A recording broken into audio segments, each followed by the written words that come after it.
语文千万字，逐工要甲大家做伙来捌一日。明仔载就是旧历7月初7，也就是咱咧讲的七夕。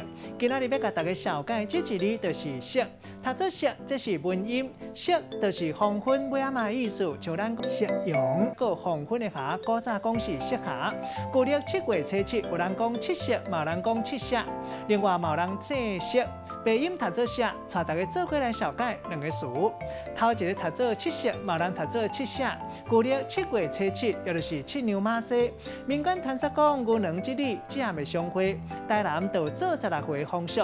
第二个词读做夕阳，这个意思就是黄昏的日头。咱用一句话来举例，把这两个词夹做伙。譬如讲，七夕这天，传说是牛郎织女相会日子。阿明甲女朋友烧酒来海墘，散步看夕阳，气氛真欢喜。今仔日小解这一日夕，这是文音，另外白音读做写，提供予大家参考。